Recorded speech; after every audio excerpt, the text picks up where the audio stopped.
இன்னல் ஹம்தலில்லாஹி நஹ்மதுஹு வனஸ்தஈனுஹு வனஊது பில்லாஹி மின் ஷுரூரி அன்ஃபுஸினா வ மின் ஸய்யிஆத்தி அஅமாலினா மை யஹ்திஹில்லாஹு ஃபலா முதில்ல லஹு வ மை யுத்லில் ஃபலா ஹாதிய லஹு வ அஷ்ஹது அன் லா இலாஹ இல்லல்லாஹ் வஹ்தஹு லா ஷரீக லஹு வ அஷ்ஹது அன்ன முஹம்மதன் அப்துஹு வ ரசூலுஹு அம்மா பஅத். அஊது பில்லாஹி மினஷ் ஷைத்தானிர் ரஜீம். ஹுன்ன லிபாசுன் லக்கும் வ அன்தும் லிபாசுன் லஹுன்ன. கண்ணியத்திற்குரிய பெரியோர்களே, தாய்மார்களே, சகோதர சகோதரிகளே, உரைக்கு செல்வதற்கு முன்னால் ஒரு அறிவிப்பு செய்து கொள்கிறோம். அல்லாஹுவின் மாபெரும் அருளால் தமிழ்நாடு தௌஹீத் ஜமாத் சார்பாக ஏகத்துவ கொள்கையை பிற மக்களுக்கு எடுத்துரைக்க வேண்டும், அசத்திய கொள்கையில் இருப்பவர்களை அல்லாஹுவின் அருளால் வென்றெடுக்க வேண்டும் என்பதற்காக ஆலிம்களை உருவாக்க வேண்டும் என்பதற்கு கடந்த 21 ஆண்டுகளுக்கு முன்னால் இதே மாவட்டம், இந்த ஊரில் கடையநல்லூரில் இஸ்லாமிய கல்லூரி துவங்கப்பட்டது. 4 ஆண்டு பாடத்திட்டமாக துவங்கப்பட்ட இந்த கல்லூரியில் சில ஆண்டுகள் இங்கே நடத்தப்பட்டு பிறகு மேலப்பாளையம் மஸ்ஜிது ரஹ்மான் பள்ளிவாசலில் இந்த கல்லூரி இடமாற்றம் செய்யப்பட்டது. அதற்கு பிறகு திருச்சியின் மையப்பகுதியில், மத்திய பகுதியில் அனைவரும் சென்று வர வசதியாக திருச்சியில் சொந்த கட்டிடத்தோடு சகல வசதிகளோடு விசாலமான இடத்திலே கல்லூரி இயங்கி கொண்டிருக்கிறது. இதில் 50க்கும் மேற்பட்டவர்கள் முழுமையாக இந்த கல்வியை முடித்து தாவா களத்திலே இருக்கிறார்கள். தங்களுடைய குடும்ப சூழல் காரணமாக இடையில் நின்றவர்கள் 100க்கும் மேற்பட்டவர்கள் அல்லாஹுடைய அருளால் இந்த மார்க்கத்தை பிற மக்களுக்கு சொல்லக்கூடிய களத்திலே இருக்கிறார்கள். இப்போ நாங்கள்லாம் இங்கே கடையநல்லூரில் தான் படைத்தோம். நான், அவங்க அப்துல் நாசிர் எம்ஐஎஸ்சி, அப்துல் கரீம், முகமது ஒலி எல்லாருமே. அப்போ இந்த தமிழகத்தில் இப்படி ஒரு பிரச்சார அடிப்படைக்கு காரணமாக பெரிய அளவில் ஒத்துழைப்பு கொடுத்து நல்லதொரு அர்ப்பணிப்பு செய்த உங்கள் அத்தனை பேருக்கும், இந்த ஊர்வாசிகள் அத்தனை பேருக்கும் அல்லாஹ் அருள் புரிய வேண்டும். அந்த நேரத்தில் பல கட்டங்களில் ஒத்துழைப்பு செய்த எல்லா மக்களுக்கும் நாங்கள் பிரார்த்தனை செய்கிறோம். அதே நேரத்தில் தற்பொழுது இந்த மதரசா திருச்சியில் 45 மாணவர்களோடு இயங்கி கொண்டிருக்கிறது. அதல்லாமல் நம்முடைய இளம் தலைமுறையினர், வளரும் தலைமுறையினர் திருமறை குர்ஆனை உள்ளத்தில் சுமந்து பயணிக்கக்கூடியவர்களாக உருவாக வேண்டும் என்பதற்காக மார்க்க கல்வி, அதாவது குர்ஆன் மனனத்துடன் உலக கல்வி என்று 3 ஆண்டு ஹிஃபுல் மதரசாவை திருச்சியிலே 2 ஆண்டுகளாக தமிழ்நாடு தௌஹீத் ஜமாத் நடத்தி வருகிறது. அதில் 50க்கும் நெருக்கமான மாணவர்கள் படித்து கொண்டு இருக்கிறார்கள். இவர்களுடைய கல்வி பணி சிறக்க வேண்டும். இவர்கள் முழுமையாக அந்த கல்வியை முடித்து களத்தில் சத்திய பாதையை நோக்கி மக்களை அழைக்க வேண்டும். இதன் மூலமாக ஈருலகத்திலும் வெற்றியடைய வேண்டும் என்று உங்கள் அனைவரையும் பிரார்த்தனை செய்யுமாறு கேட்டுக்கொண்டு இந்த உரைக்கு வருகிறோம். அல்லாஹுடைய பேரருளால் இந்த குடும்பவியல் மாநாட்டில் கணவன் மனைவி இந்த இரு தரப்பினர், அதாவது கணவன் நற்குணம் கொண்டவனாக இருக்க வேண்டும், நல்லவனாக இருக்க வேண்டும், மனைவியும் அவ்வாறு இருக்க வேண்டும் என்பதை உணர்த்தக்கூடிய ஒரு தலைப்பு. இந்த 2 தரப்பின் மூலமாகத்தான் ஒரு குடும்பம் உருவாகிறது. இவர்கள் வழியாக சுமார் 3 தலைமுறைகளையும் தாண்டி பயணிக்கிறார்கள்.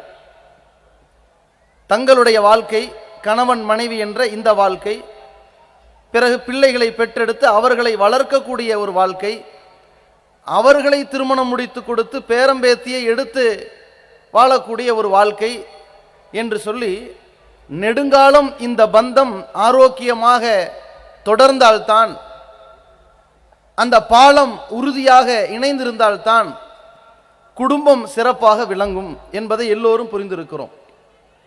அதற்கான அடித்தளம் இந்த 2 பேருமே மிக கண்ணியமானவர்களாக இருக்க வேண்டும். இது குறித்து இஸ்லாமிய மார்க்கம் எப்படி சொல்கிறது, கணவன் எப்படி நடக்க வேண்டும் என்று குர்ஆனும் அல்லாஹ்வுடைய தூதர் அவர்களின் வழிகாட்டுதலும் எப்படி சொல்லப்பட்டிருக்கிறது, மனைவி எப்படி இருக்க வேண்டும் என்று மார்க்கம் சொல்லுகிறது என்பதை அறிந்து அதன் வழியிலே ஒவ்வொருவரும் நடக்கக்கூடியவர்களாக இருக்கணும். இந்த கணவன் மனைவி உறவை திருமறை குர்ஆன் அழகான ஒரு வார்த்தையில் சொல்கிறது, ஹுன்ன லிபாசுன் லக்கும். கணவன்மார்களுக்கு அல்லாஹ் சொல்கின்றான், மனைவிமார்கள் உங்களுக்கு ஆடையாக இருக்கிறார்கள். வ அன்தும் லிபாசுன் லஹுன்ன, நீங்கள் அவர்களுக்கு ஆடையாக இருக்கிறீர்கள். அழகான ஒரு இலக்கணத்தை, தத்துவத்தை அல்லாஹ் சொல்கின்றான். மற்ற சமுதாயத்திலெல்லாம் கணவன் மனைவி என்று வந்தால் இவன் தலைவன், அந்த பெண் அடிமை. இவன் பேச வேண்டும், அவள் கேட்க வேண்டும். இவன் அமர வேண்டும், அவள் நிற்க வேண்டும். இவன் சொல்ல வேண்டும், அவள் செயல்பட வேண்டும் என்று உயர்வு தாழ்வோடு அவளுடைய கருத்துக்களுக்கு, அவளுடைய பங்களிப்புக்கு, அவளுடைய தியாகத்திற்கு எந்த மதிப்பும் இல்லாத நிலையில் வைக்கப்பட்டிருக்கிறது. ஆனால் இஸ்லாத்தில் சொல்லப்படுகிறது, இருவரில் ஒருவர் மற்றொருவருக்கு ஆடையாக இருக்கிறார்கள்.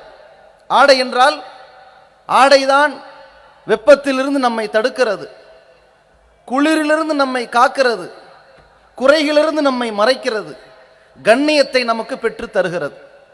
இதுதான் மனைவி கணவனுக்கு செய்கிறாள், கணவன் மனைவிக்கு செய்கிறான். பல்வேறு குறைகளை காக்கக்கூடியவனாக கணவனுக்கு மனைவி இருக்க வேண்டும், மனைவிக்கு கணவன் இருக்க வேண்டும்.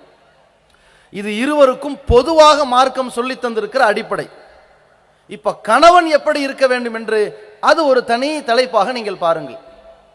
அல்லாஹ்வுடைய தூதர் ஸல்லல்லாஹு அலைஹி வஸல்லம் அவர்கள் இந்த வாழ்க்கை விஷயத்தில் அதிகமான அறிவுரைகளை மக்களுக்கு சொல்லி இருக்கிறார்கள். நபிகளார் ஒரு ஆட்சி தலைவராக இருந்தார்கள், ஆன்மீக தலைவராக இருந்தார்கள் என்றாலும் குடும்பத் தலைவராகவும் மக்களுக்கு வழிகாட்டி இருக்கிறார்கள். அவர்களுடைய அந்த குடும்ப உறவுகள் எப்படி இருக்க வேண்டும், கணவன் எப்படி இருக்க வேண்டும், மனைவி எப்படி இருக்க வேண்டும் என்பதில் தெளிவான ஒரு வழிகாட்டுதலை உலகத்திற்கு சொல்லி இருக்கிறார்கள். இன்னைக்கு சமுதாயத்தில் பார்த்தீங்கன்னா ஆன்மீக தலைவர்கள் என்றால் அவர்களுக்கு ஆட்சி அதிகாரங்களை பற்றி தெரியாது, குடும்பத்தை பற்றி அறவே புரியாது. குடும்ப தலைவரோடு தன்னை ஒதுக்கி கொண்டவனுக்கு ஊர் உலக நிலவரங்கள் தெரியாது, ஆன்மீகத்தோடு தொடர்பும் இருக்காது. ஆட்சி தலைவனாக வந்தவனுக்கு பார்த்தீர்கள் என்றால் அவன் குடும்பத்திற்கு சம்பந்தப்பட்டவனாகவே இருக்க மாட்டான். கட்டிய மனைவியை கூட நடுத்தரில் நிப்பாட்டி விட்டு களத்திலே ஆட்சியாளராக பிரதமராக வலம் வருவார்கள். அவர்களுக்கு ஜிஎஸ்டியின் கொடுமை தெரியாது, மக்களுக்கு போடுகின்ற சட்டங்களால் மக்களுக்கு ஏற்படுகிற இழப்புகள் புரியாது, அந்த பிரச்சனைகள், அவர்களுக்கு ஏற்படுகிற பிணக்குகள், அவர்களுக்கு ஏற்படுகிற சிரமங்களை பற்றிய உணர்வு இருக்காது. இன்றைக்கு எந்த அளவிற்கு சொல்லுகிறார்கள், ஒரு நாட்டை அழிக்கணும்னா தீவிரவாதியா இருக்க தேவையில்லை, பிரதமர் மாதிரி இருந்தா போதுன்னு சொல்லிட்டாங்க. அந்த அளவிற்கு மோசமான நிலையில் ஆட்சியாளர்கள் இருக்கிறார்கள். குடும்பத்திற்கும் அவர்களுக்கும் எந்த சம்பந்தமும் இருக்காது. ஆனால் அல்லாஹ்வுடைய தூதர் அவர்கள் அனைத்து துறைகளுக்கும் முன்னோடியாக விளங்கி இருக்கிறார்கள். சொன்னார்கள், ஹைருக்கும் ஹைருக்கும் லிஅஹ்லிஹி, உங்களில் சிறந்தவர்கள் யார் என்று சொன்னால் தன் குடும்பத்தில் சிறந்தவர்தான் உங்களில் சிறந்தவர்கள். கணவன்மார்கள் ஊர் உலகத்தில் நல்ல பேர் வாங்கலாம், அவரை வெளியிலிருந்து பார்க்கக்கூடிய மக்களுக்கு நல்லவராக தென்படலாம், உயர்வாக கருதப்படலாம், கண்ணியமாக மதிக்கப்படலாம், பெருமையாக போற்றப்படலாம். குடும்பத்தில் இவர் யார் என்று மனைவிக்கு எல்லா விஷயங்களும் தெரியும், இவருடைய பலம் பலவீனங்கள் அத்தனையும் தெரியும். அங்கே நல்ல பேர் எடுக்க வேண்டும். ரசூலுல்லாஹ் சொல்றாங்க, உங்களில் சிறந்தவர் குடும்பத்தில் சிறந்தவர் தான் உங்களில் சிறந்தவர். கூடுதலாக சொன்னார்கள், ஆனா ஹைருக்கும் லிஅஹ்லி, நான் என் குடும்பத்தில் சிறந்தவன்.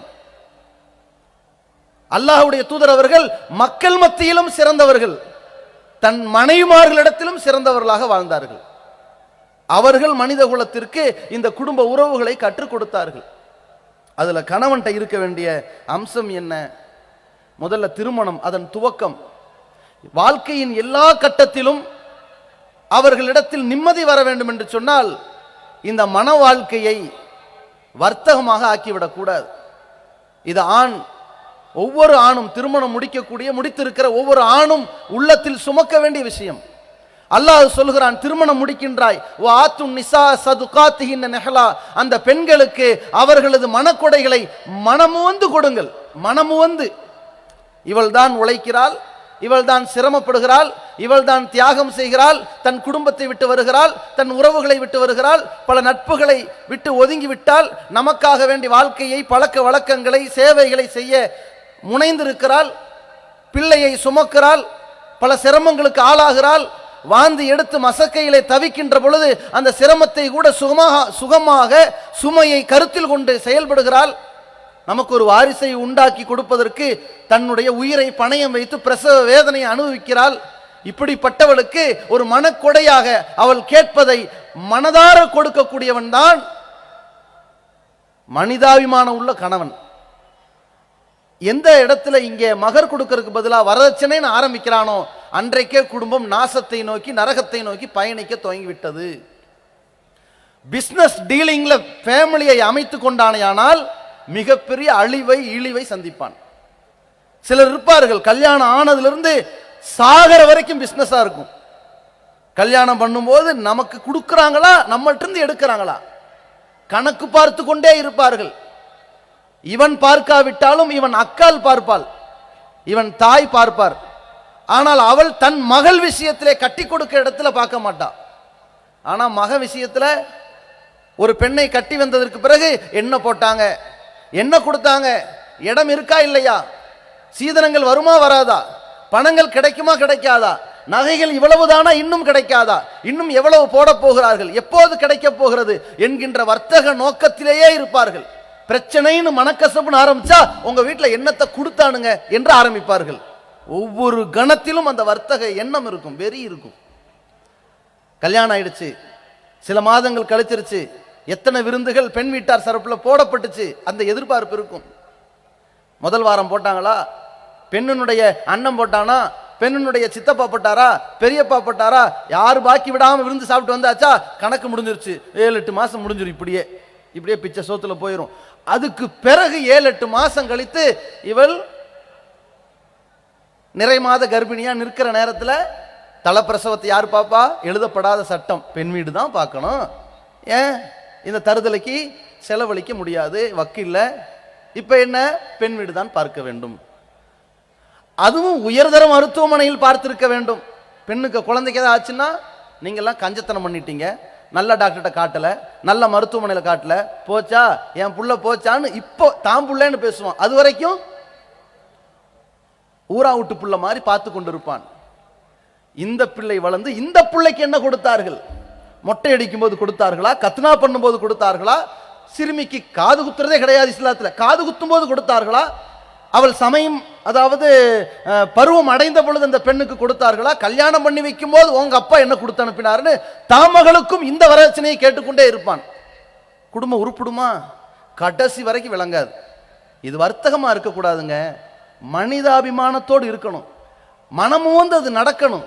அல்லாஹ் ரப்புல் ஆலமீன் இப்படி நடக்கக்கூடிய இடத்துல தான் அன்பையும் பாசத்தையும் காதலையும் உண்டாக்குவான். ஒமின் ஆயாத்திஹி அன் கலக்கலக்கும் மின் அன்ஃபுசிக்கும் அஸ்வாஜா லி தஸ்குனு இலைஹா, உங்களிலிருந்தே உங்களுக்கு ஒரு ஜோடியை ஏற்படுத்தி நீங்கள் நிம்மதி பெற வேண்டும் என்பதற்காக ஏற்படுத்தி இருப்பது அல்லாஹுவின் அத்தாட்சிகளில் உள்ளது. வஜஅல பைனக்கும் வத்தத்தம் ரஹ்மா, உங்களுக்கு இடையில் காதல் அன்பு, இதையும் அல்லாஹ் தான் ஏற்படுத்தினான். தாய் பிள்ளை, ஆண் பெண், இது ஒரு உறவு. அண்ணன் தங்கை, ஆண் பெண் என்கிற உறவு.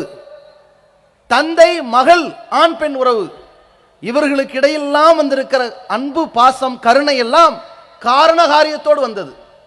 தாய் பெற்றால் அந்த மகனுக்கும் தாய்க்கும் இடையில் பாசம் வந்தது. தந்தை வளர்த்தார், தந்தைக்கும் மகளுக்கும் இடையில் வந்தது. தன்னோடு பிறந்தால் அண்ணனுக்கும் தங்கைக்கும் இடையில் வந்தது. எங்கிருக்கக்கூடிய ஒரு பெண்ணை முன்பின் அறியாமல் யார் தனக்கு மனைவியாக வரப்போகிறார் என்று இவருக்கும் தெரியாது, கணவனாக வரப்போவர் யார் என்று அவளுக்கும் தெரியாது, அவருடைய சுபாவம் தெரியாது, அவருடைய பழக்க வழக்கம் தெரியாது, எது பிடிக்கும் எது பிடிக்காது தெரியாது, கேரக்டர் எப்படி என்று தெரியாது.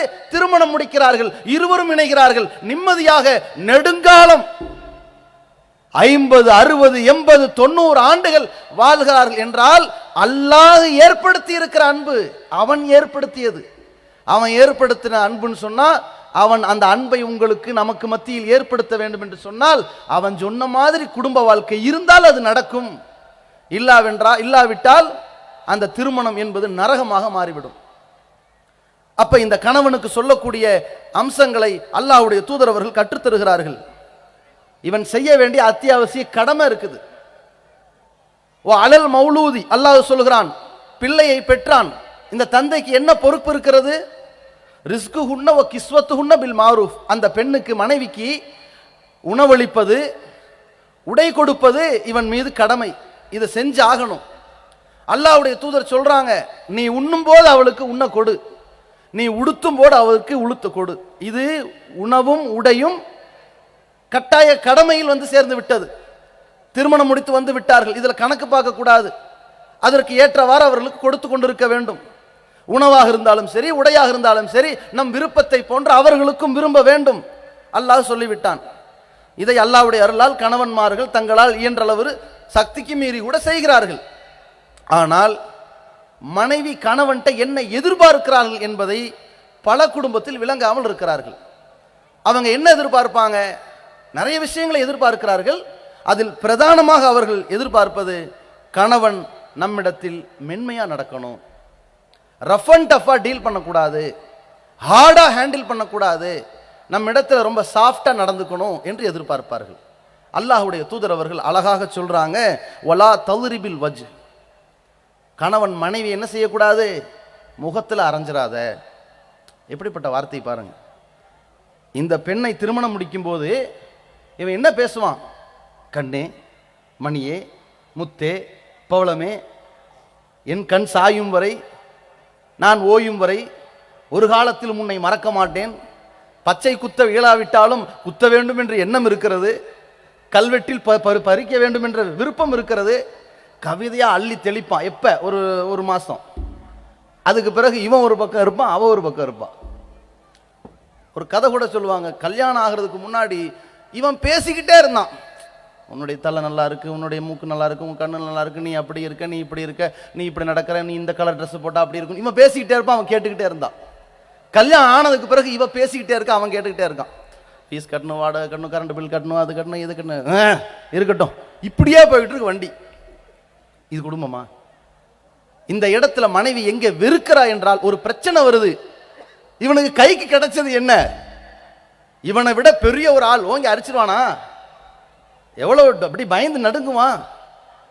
இங்க கேட்க ஆள் இல்ல, எதிர்க்க முடியாது, டப்புன்னு ஓங்கி அரைஞ்சிருவான். வீரர் இல்ல, பலத்தை காட்டணும்ல, செய்வார்.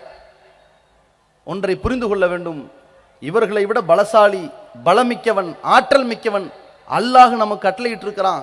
ரசூலா சொல்லி கொடுத்திருக்கிறாங்க, முகத்தில் அறையாத. இப்படி காட்டு மிராண்டித்தனமாக நடந்தால் என்னத்தை கொடுத்தாலும் அந்த மனைவிக்கு மனசுல சே ரொம்ப மோசமா இருக்கிறாரே என்கிற பதிவு வந்துவிடும். அது செய்யக்கூடாது. ஒலா து கப்பி, அருவருப்பா பேசாத. மனைவி ஒரு தவறு செய்யறா, பிடிக்காத முறையில் நடந்துக்கிறா, ஏதாவது கட்டுப்பட மறுத்துட்டா, சின்ன சலசலப்பு ஏற்பட்டு விட்டது, மாமியார் மருமக பிரச்சனை வந்துருச்சு, அதுல அங்க நிப்பாட்டினாலும் வண்டி நிக்கல, இங்க நிப்பாட்டினாலும் நிக்கல. ஒரு கட்டத்தில் இவன் பூகம்பம் வெடிச்சு செதறுவான். ஏன்னா வாழ்க்கையில இவனுக்கு அது புதுசு. அப்ப இந்த ரெண்டு இடத்துலையும் தாங்கும் போது என்ன செய்வான்? இங்க சாய்வதா அங்க சாய்வதான்னு அப்படியே நின்றுகிட்டு இருக்க நேரத்துல நியாய அநியாயம் தெரியற சுதாரிக்காத ஒரு பக்குவத்துல வேகம் இருப்போம். அந்த நேரத்தில் என்ன செய்வான்? மனைவியை திட்டுவான்னா தாய் அந்த அளவுக்கு அருவருப்பா பேச மாட்டான், சீ போம்பான், அது தப்பு. மனைவியை பேசும்போது கெட்ட கெட்ட வார்த்தையில பேசுவான். அது இப்ப மனசுல வச்சிருப்பாங்க. நீங்க மன்னிப்பு கேட்டா மறந்துடுவாங்க. ஒரு வாரம் கழிச்சு, ஒரு மாசம் கழிச்சு, ஒரு வருஷம் கழிச்சு மீண்டும் ஒரு பிரச்சனை வந்தா பயப்படுவாங்க, அடிச்சிருவீங்க, கொஞ்சம் தள்ளி நிப்பாங்க, ஏதாவது ஒரு வார்த்தையை சொல்லிடுவீங்க, அது எங்க குடும்பத்துல அதை நினைச்சு நினைச்சு ஜீரணிக்க முடியாதும்பாங்க. அப்படி பேசாதீங்க. அல்லாஹ்வுடைய தூதர் அவர்கள் என்னைக்காவது தன் மனைவிமார்களிடத்திலும் சில சச்சரவுகள் வந்துச்சு, என்னைக்காவது அருவருப்பா பேசியிருப்பாங்களா? பாருங்க. ஒரு காலத்திலும் நற்குணம் கொண்ட ஒரு கணவன் அது வரக்கூடாது. அதே மாதிரி ரசூலுல்லாஹி ஸல்லல்லாஹு அலைஹி வஸல்லம் சொல்றாங்க, ஒலா தஹ்ஜுர் இல்லா ஃபில் பைத். அவளை கண்டிப்பதாக இருந்தால் வீட்டில் வச்சு கண்டி, பொது சபையில் வச்சு கண்டிக்க கூடாது. கண்டிக்கணும், கண்டிக்காம இருக்கக்கூடாது. அவள் மார்க்கத்துக்கு மாற்றமாகவும் பேசுவாள், குடும்ப முறைகளுக்கு மாற்றமாக பேசுவாள், தவறாக பேசுவாள், நன்றி கெட்டு பேசுவாள். கண்டிக்க வேண்டிய சூழல் வருகிறது, வீட்டில் வச்சு கண்டி. அதுதான் அவளுக்கு நம்ம கொடுக்கிற மரியாதை. இப்போ வாத்தியார், ஆசிரியர், ஹெட்மாஸ்டர் இருக்கிறாரு, ஆசிரியர்கள் இருக்கிறாங்க, ஸ்டூடெண்ட்ஸ் இருக்காங்க. மாணவர்கள் தப்பு செய்யறாங்க. ஒரு மாணவன் தனியா தப்பு செய்யறான், அவனை கூட்டிட்டு வந்து அவ்வளவு பேர் முன்னிலையில திட்டினாலே அவன் தாங்க முடியல. ஒரு வாத்தியார் தப்பு செஞ்சிட்டார், ஹெட் மாஸ்டர் அவ்வளவு மாணவர்களுக்கு மத்தியில் அந்த வாத்தியாரை திட்டினா வாத்தியார் தாங்கிக்குவாரா? ஹெட் மாஸ்டர் ரூமுக்கு வாங்க, இன்னும் இந்த மாதிரி தப்பு செஞ்சீங்கன்னு சொன்னா பக்குவமா புரிவார்கள். இது மனைவி, நீ என்ன சொல்லி வாழ்கிறாய்? அவ்வளவு நேசிக்கிறாய், பாசமாக நடக்கிறாய், கேட்டதை கொடுக்கிறாய், அழைத்து செல்கின்றாய். அப்போவெல்லாம் உன் முகத்தில் புன்முறுவல் இருந்தது, புன்னகை பூத்தது, கூட இருக்கும் போதெல்லாம் பயணித்தாய். ஆனால் சபையில் வைத்து அசிங்கப்படுத்தி விட்டால் இது எவ்வளவு பெரிய நோஸ்கட்டு தெரியுமா? ஒரு பெண்ணாக இருந்தால், யாராக இருந்தாலும் ஜீர்ணிக்க முடியுமா? அந்த சபையில பார்ப்பாங்க, உங்க அக்கா இருக்கும்போது, உங்க தங்கச்சி இருக்கும்போது, உங்க அம்மா இருக்கும்போது நீங்க எப்படி என்ன அவமானம் பேசிட்டா, நாளைக்கு நீங்க வீட்டுல இருந்து வெளியே போகும்போது அவங்க என்ன எப்படி மதிப்பாங்க? யோசிச்சு பாருங்க, எப்படி மரியாதை செலுத்துவாங்க? ஆமா, உன் புருஷன் தான் என்ன மாதிரி உன்னை வச்சிருக்கிறான்னு எங்களுக்கு தெரியாது என்று எங்களை எப்படி நடத்துவார்கள்? ஒவ்வொரு சுயமரியாதை யோசிப்பாங்க. ஒவ்வொருவரும் தன்னுடைய இந்த பிரச்சனைகளை தாம் மகளுக்கு வந்தா எப்படின்னு யோசிங்க.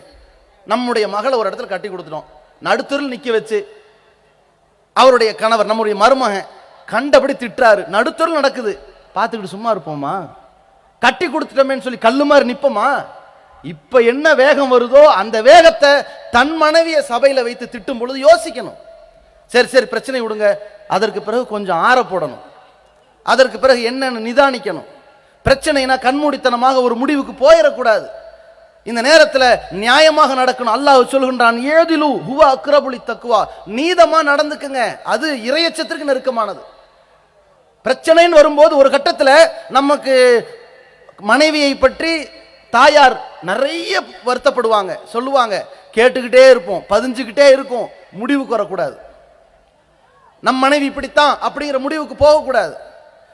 மனைவி தாயை பற்றி வண்டி வண்டியாக சொல்வார்கள், கேட்டுக்கிட்டே இருக்கிறோம், முடிவெடுத்துடக்கூடாது. இதுலயும் அதுலயும் உள்ளதை போட்டு பேலன்ஸ் பண்ணி பார்த்து இதுல இன்ன மிஸ்டேக் நீ சரி செய்யணும், என்ன இருந்தாலும் இந்த விஷயத்தை நீங்க இப்படி டீல் பண்ணிடக்கூடாது என்று தாய்க்கும், இந்த மாதிரி நீ நடந்துடக்கூடாது என்று மனைவிக்கும் சொல்லக்கூடிய இடத்தில் கணவன் இருந்தால்தான் அது சிறந்த கணவன். இதற்கு என்ன தேவை தெரியுங்களா? மனைவியுடைய ஃபீலிங்ஸ் என்னன்னு புரிய தெரியணும் கணவனுக்கு. அவன் உணர்வுகளை புரிபவனாக இருக்கணும். ஒரு கட்டத்தில் சஃபியா ரலியல்லாஹு அன்ஹா அவர்கள் அழுதுகிட்டு இருக்கிறாங்க, ரசூலுல்லாஹ்வுடைய மனைவி, மூமின்களின் தாயார் அழுதுகிட்டு இருக்கிறாங்க. அப்ப கேட்குறாங்க, ஏமா அழுகிற? அப்போ சஃபியா ரலியல்லாஹு அன்ஹா சொல்றாங்க, ஹப்சா வந்தாங்க, ரசூலுல்லாஹ்வுடைய இன்னொரு மனைவி ஹப்சா வந்தாங்க, என்னை பார்த்து நீ யூதனுடைய மகதானே அப்படின்னு சொல்லி பேசிட்டாங்க, கவலையா இருக்குன்னு அழுகிறாங்க. அப்ப நபிகள் நாயகம் ஸல்லல்லாஹு அலைஹி வஸல்லம் ஆறுதலான சில வார்த்தைகளை மனைவிக்கு சொல்லி அவர்கள் மனதை தேத்துகிறார்கள். எப்படி பேசுறாங்க? நீ அப்படி அழுகாத, கவலைப்படாத, நீ யார்? நீ ஒரு நபியினுடைய பொண்ணு. அதாவது இவங்க யூதர்கள் தானே, யூத சமுதாயத்தில் வந்தாங்க. அவங்க அந்த சஃபியா அவர்களுடைய தந்தையின் சகோதரனாக மதிக்கப்பட்டவர் யார்? மூசா அலைஹிஸ்ஸலாம், ஹாரூன் அலைஹிஸ்ஸலாம். கூட பிறந்த சகோதரன் என்று இல்லாவிட்டாலும் தூதுத்துவ அடிப்படையில் பார்க்கப்பட்ட காரணத்தினால நீ யாருமா? நீயும் ஒரு நபி வழியா தானே வந்திருக்கிற, தகத்த நபியின், இப்போ ஒரு நபிக்கு கீழே தான் நீ இப்ப இருக்கிற, நீ எதுவும் கவலைப்படாத, நீ அழுகாத என்று சொல்லிவிட்டு ஹப்சாட்ட போய் சொன்னார்கள், யா ஹப்சா இத்தக்கில்லா, ஹப்சாவே அல்லாஹ் பயந்துக்க, இப்படி பேசாத என்று அங்கேயும் சுட்டிக்காட்டி இங்கேயும் சுட்டி காட்டக்கூடியவராக கணவர் இருப்பாரையானால் பிரச்சனைங்கிறது வீட்டுக்கு வீட்டு வாசப்படி எல்லா வீட்லையும் பிரச்சனை நடக்குங்க. அப்பப்ப அதை தீர்த்து வைத்து விட்டால் மொத்தமாக குவியலா வந்து நிக்காது. இல்லாட்டி ஒரு கட்டத்தில் சேரும். மனைவி 2 வருஷம் பாப்பா, 3 வருஷம் பாப்பா, கோச்சுக்கிட்டு போய் வீட்டில் உட்காருவா. அதுக்கு பிறகு வரும், என்ன சொல்ல வர, நானும் பொறுத்து பொறுத்து பார்த்தேன், நீ வாழவே முடியாத முடிவுக்கு வருவா. அதுக்கு விட்டுறக்கூடாது, அவ்வப்போது பிரச்சனையை தீர்த்து வைக்கணும். அதே மாதிரி பாருங்க, கணவன் மனைவி விஷயத்தில் அவன் எப்படி நடக்க வேண்டும் என்பதில் மனைவியின் எதிர்பார்ப்பு, அனுதினமும் தன்னை நினைத்து கொண்டிருக்கணும். திருமண நேரத்தில் அவர் அங்கே தான் இருப்பார், குட்டி போட்ட பூனை மாதிரி அங்கேயே என்ன செய்வார், திருமணமான சில காலத்தில் மனைவியோடு சுற்றிக்கிட்டு இருப்பார். ஆனால் சில மாதங்கள் ஆயிடுச்சு, காலையில் வெளியே போயிட்டாருன்னு வைங்க, ஃபோனை சுவிட்ச் ஆஃப் பண்ணவர் ராத்திரி வரைக்கும் ஃபோன் எடுக்கிறது இல்லை, டவர் கிடைக்கிறது இல்லை, நெட்வொர்க் ரீச் ஆகிறது இல்லை, வேறு ஒருவரோடு தொடர்பில் இருக்கிறார், இப்படியே வந்துக்கிட்டு இருக்கும், கான்டாக்டே பண்ண முடியாது. வேற யாராவது ஃபோன் பண்ணால் சொல்லுங்க என்ன விஷயம், ஆமாம் அப்படித்தான், வேற யார்கிட்ட பொண்டாட்டி, சொல்லு, அவ வைக்கவா, சரி, டக்குன்னு முடிஞ்சிடும். இதானே ஒரு ஆள் வச்சிருந்தான், ரிங்டோன் அவுது பில்லாஹி மினஷ் ஷைத்தானிர் ரஜீம். மற்ற ரிங்டோன் நார்மலாக வருது, மனைவி ரிங்டோனு முதல்ல எடுத்தோடனே சைத்தானை விட்டு. அப்போ கோபம் வருமா இவனுக்கு? மனைவி ஃபோன் எடுத்தா கோபம் வருமாங்கிற அந்த மாதிரி ஒரு நிலைக்கு போவார்கள். ஆனால் மனைவி கணவனை என்ன எதிர்பார்க்குறாங்க? இவர் நம்மளை நினைக்கணும். மனைவி கணவனை நினைப்பாங்க. என்னங்க சாப்பிட்டீங்களா, அங்கே போனீங்களா, இடம் செட் ஆச்சா, தூங்குனீங்களா, குளிச்சிங்களா, ரெஸ்ட் எடுத்தீங்களா, இதை மனைவி எதிர்பார்க்கணும். கணவன் என்னம்மா நீ சாப்பிட்டியா, நீ என்ன சாப்பிட்ட, அவ்வப்போது அதை செய்யணுமா இல்லையா? அல்லாஹ்வுடைய தூதர் அப்படி நடந்தாங்க. ஹதீஜா அம்மையார் அவர்கள் இறந்து விட்ட பிறகு கூட ரசூலுல்லாஹி ஸல்லல்லாஹு அலைஹி வஸல்லம் மனசுல ஹதீஜா அவர்கள் அப்படியே குடிகொண்டிருந்தாங்க. ஹதீஜா அவர்களுடைய சகோதரி ஹாலா, அவங்க குரலும் ஹதீஜா அம்மையாரின் குரலும் ஒரே மாதிரி இருக்கும். ஒரு கட்டத்தில் ரசூலுல்லாஹ்வுடைய வீட்டுக்கு வரும்பொழுது ஹாலா அவர்கள் உள்ள வராங்க. அந்த குரலை கேட்ட உடனேயே ரசூலுல்லாஹி ஸல்லல்லாஹு அலைஹி வஸல்லம் அது ஹதீஜா மாதிரி அந்த நினைவு வந்துட்டு உடனேயே அல்லாஹும்ம ஹாலா, யா அல்லாஹ் இது ஹாலாவாவே இருக்கட்டும். அந்த நினைவு போயிட்டு வருது, கதிஜாவா இருக்குமோ இப்படின்னு அந்த மனைவியை நினைத்த ஒரு கணவன். பார்த்தீங்களாங்க, தன் மனைவியை இழந்துட்டாங்க. இன்னும் சொல்ல போனால் வயது வேறுபாடு இருக்கு. தன்னை விட 2 வயசு 3 வயசு 10 வயசு இளமை அல்ல, தன்னை விட ஒரு 10 வயசு கூட உள்ளவங்க. அப்படி இருந்தாலும் மனம் இணைந்திருக்கிறது. அதற்கு எந்த பருவ மாற்றம் அல்ல, இணைஞ்சிருக்கு. அந்த மனைவியுடைய சேவை, அவங்களுடைய இரக்கம், அவங்களுடைய அரவணைப்பு, அவங்களுடைய ஒத்துழைப்பு, அவர்கள் மூலம் அவர்களுக்கு கிடைத்த குழந்தைகள் அவ்வளவு இணைப்பா இருந்தாங்க. அனுதினமும் நினைச்சுக்கிட்டு இருந்தாங்க. சில கட்டத்தில் ஆட்டை அறுத்து அந்த இறைச்சிகளை அந்த கதிஜா அவர்களின் குடும்பத்தார் தங்கச்சிமார்களுக்கெல்லாம் கொடுத்து அனுப்புவார்கள். அந்த நினைப்பு இருந்தது பாருங்க. ஆயிஷா அவர்கள் கேட்பார்கள், இந்த கிளவியவே நீங்க நினைச்சுக்கிட்டு இருப்பீங்களா, எப்ப பார்த்தாலும் அந்த கிளவி ஞாபகம் உங்களுக்கு விடாதா இப்படின்னு கேட்பார்கள். அப்ப ரசூலுல்லாஹ் சொல்லுவாங்க, அவங்க நல்லவங்களா இருந்தாங்க, இரக்கமா இருந்தாங்க, அவர்கள் மூலம் அல்லாஹ் எனக்கு குழந்தையை கொடுத்தான்னு அவர்களுடைய அர்ப்பணிப்பை நினைவுபடுத்தினார்கள். அந்த மாதிரி அந்த மனைவியை இன்னொரு மனைவிட்ட பேசுறதே பெரும் பிரச்சனை ஏற்படுத்தும். பேசினாங்க ரசூலுல்லாஹ்.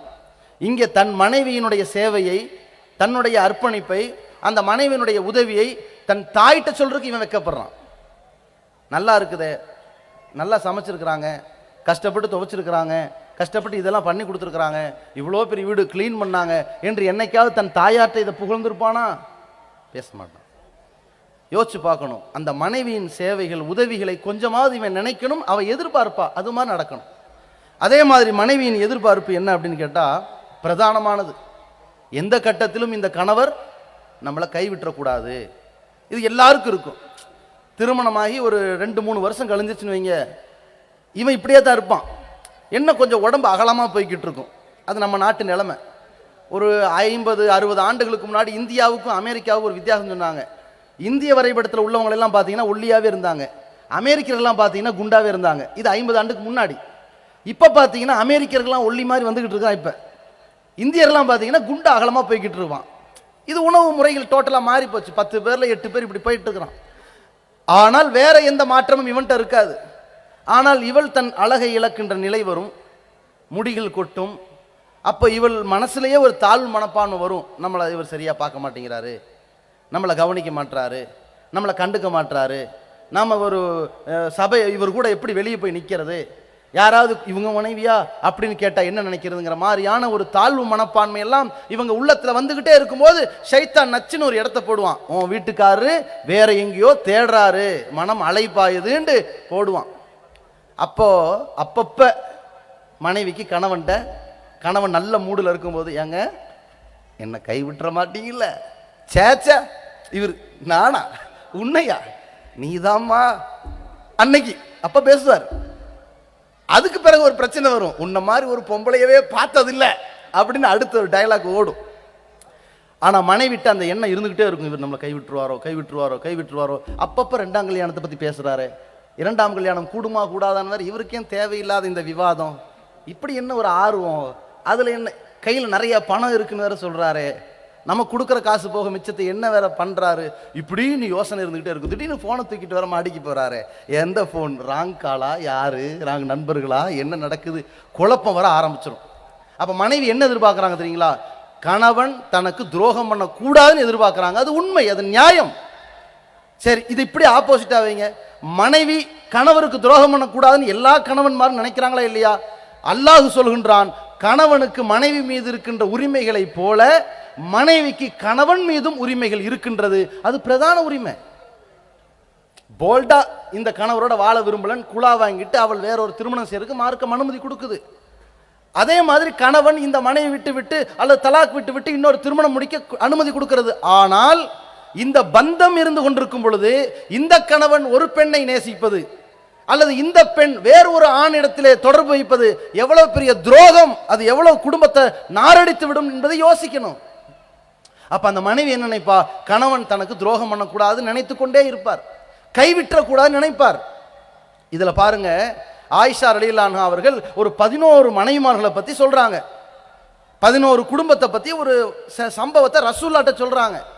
இந்த குடும்பத்தில் இப்படி இருந்தார், கணவர் இப்படி இருந்தார், கணவர் வீட்டில் எலி வெளியே புலி மாதிரி இருந்தார், இந்த குடும்பத்தில் இந்த கணவர் இப்படி இருந்தார், அவர் நோஞ்சானா இருந்தார், உழைக்கிற போக மாட்டார், இந்த குடும்பத்தில் இந்த கணவர் இப்படி இருந்தார்னு ஒரு சம்பவத்தை எல்லாம் கேரக்டர் எல்லாம் சொல்லிட்டு வந்துட்டு ஒரு குடும்பத்தில் அபூ ஸர்உ என்பவரும் அவர் மனைவி உம்மு ஸர்உ என்பவரும் இருந்தாங்க. அந்த அபூ ஸர்உ என்பவர் தன் மனைவியை நல்லா பார்த்துக்கிட்டார், நேசித்தார், காதலித்தார், இணைந்திருந்தார்கள், மகிழ்ச்சியாக இருந்தார்கள், வாழ்க்கை கடந்தது. திடீரென்று ஒரு பெண் சிறு பிள்ளைகளோடு தவித்த நிலையில் நிற்கும் பொழுது அபூ ஸர்உ இந்த உம்மு ஸர்உவை விட்டு அந்த பெண்ணுக்கு வாழ்க்கை கொடுத்தார்.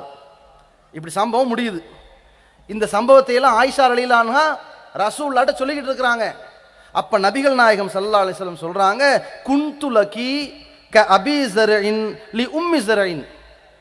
இந்த கேரக்டர் சொன்னீங்களே, இதுல உம்மு ஸர்இடத்தில் அபூ ஸர்உ எப்படி நடந்து கொண்டாரோ அதே போன்று நான் உன்னிடத்தில் நடந்து கொள்வேன். அன்போடு, பண்போடு, பாசத்தோடு, நேசத்தோடு, இணைப்போடு, பந்தத்தோடு இருப்பேன். கூடுதலா ரசூலுல்லாஹ் சொல்றாங்க, கைர அன்னி லா உத்தல்லி குகி, அதே நேரத்தில் உன்னை நான் தலாக் விட மாட்டேன். எப்படிப்பட்ட ஒரு நம்பிக்கையின் ஆழமான அஸ்திவாரத்தை ரசூலுல்லாஹ் போட்டாங்கன்னு பாருங்க.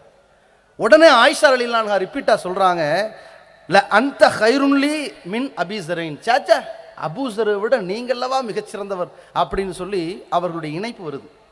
இந்த மாதிரி மனைவி தன் கணவன் நமக்கு துரோகம் இழைத்து விட கூடாதுன்னு நினைக்கிறாங்க பாருங்க, அதில் அல்லாஹ்வை அஞ்சி கணவன் வாழணும்.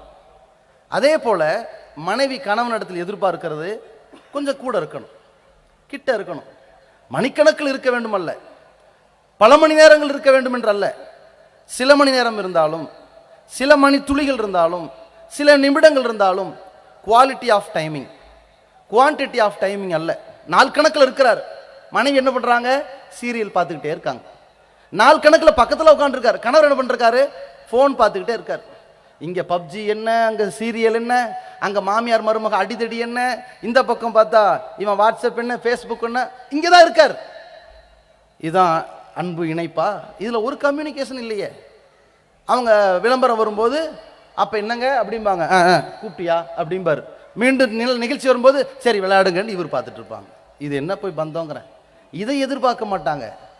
கணவனாக இருக்கட்டும் மனைவியாக இருக்கட்டும் எதிர்பார்க்கிறது சிறிது நேரமாவது உடன் இருப்பது, மகிழ்ச்சியாக பேசுவது, சில மகிழ்ச்சியான தருணங்களை அமைத்துக் கொள்வது. இதை பெண் எதிர்பார்ப்பாள், ஆணும் எதிர்பார்ப்பான். அந்த நேரத்தில் பெண்களின் எதிர்பார்ப்புக்கு ஏற்றவாறு ஆண்கள் நடந்து கொள்ள வேண்டும்.